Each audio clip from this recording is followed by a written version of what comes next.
Olá, vamos ao estudo de caso número 1. A ideia hoje eu vou contar rapidamente a história que aconteceu numa empresa que eu atendi já faz algum tempo e se trata sobre a situação de problemas de qualificação de mão de obra e muita rotatividade. Eu vou contar primeiro o cenário da empresa. Quando essa empresa me chamou, ela se tratava de um hotel. E esse hotel ele tinha o setor de camareira e esse setor ele era composto por 8 pessoas. Só que só tinham naquele momento 3 pessoas quando eles me chamaram. Eles não conseguiam fechar as outras 5 vagas e eles estavam tentando fechar. Entravam as pessoas não ficavam, saíam.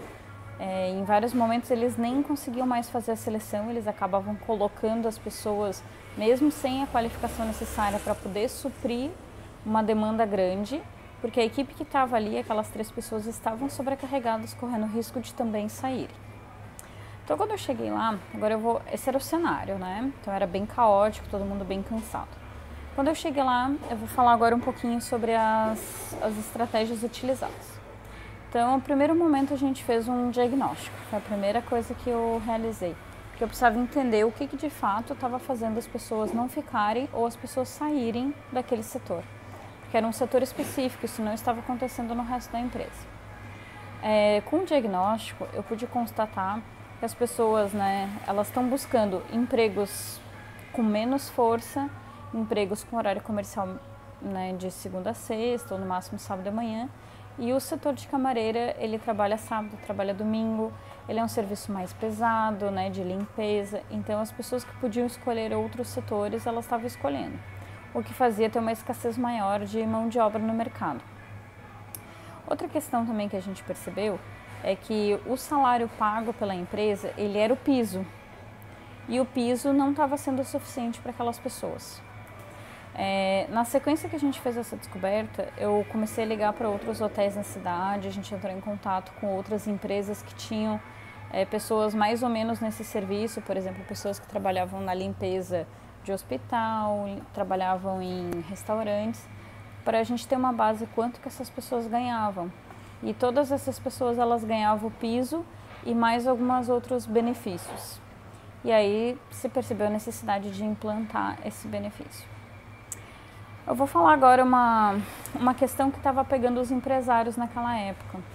Para poder pagar esse a mais, os empresários estavam achando ruim, porque pagando esse a mais para esse setor, ele quase equiparava o salário, na verdade acho que equiparava, ou talvez chegava muito próximo, de um outro setor que tinha mais requisitos, como ensino médio completo, na própria recepção, precisava falar outra língua. Então eles estavam ganhando quase que a mesma coisa em função dos benefícios. E agora um alerta para nós hoje em dia. A gente tem que entender que hoje não tem mais isso, um serviço é menor que o outro.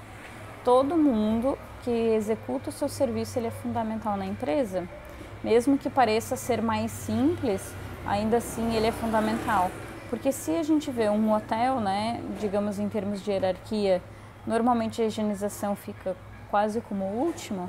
Se a gente pensar, fica um hotel sem higienização 2 dias para ver o que acontece. Não tem como operar. Então a higienização é extremamente importante, talvez até mais do que a própria recepção. Porque sem pessoas da recepção, talvez os outros ainda dêem conta de operar o hotel. Mas com certeza a higienização é muito importante. Então esse foi um quebra de paradigma nessa empresa, passar a valorizar um setor que normalmente é mais desvalorizado no mercado. Então a gente fez um reajuste salarial, a gente entrou com alguns benefícios e recomeçamos a seleção, só que seleção com critérios. A partir dali é questão de tempo para começar a espalhar, que o lugar tal está pagando mais, que o lugar tal tem o benefício tal, que outros lugares não têm. As pessoas melhores, que já estavam empregadas, não estavam disponíveis no mercado, começaram a nos olhar diferente. Começaram a vir até essa empresa para pedir então um emprego, ou pelo menos para conhecer sobre a vaga. E questão assim de 2 meses talvez, eu não lembro exatamente, mas foi muito rápido. Foram fechadas as 8 vagas e a rotatividade praticamente se encerrou. Então, gente, para fechar o videozinho, quando a gente tem problema de mão de obra, a gente tem que pensar que não é só responsabilidade do pessoal que está no mercado. Pensem bem, se não tem gente boa vindo pedir emprego, é porque as boas estão empregadas. Se as boas estão empregadas, onde essas pessoas estão, o que essas empresas estão oferecendo que de repente a sua empresa não está oferecendo? Pensem nisso. Às vezes eu estou falando de benefício que não é necessariamente dinheiro. Podem ter vários outros tipos de benefício, como uma folga mais no mês, como uma flexibilidade de horário, uma escala mais reduzida de horas, não 8 horas por dia, mas 6 horas. Então dá para pensar bastante, dá para conversar com o contador, pensar numa condição diferenciada que digamos assim, que o acordo possa ser realizado.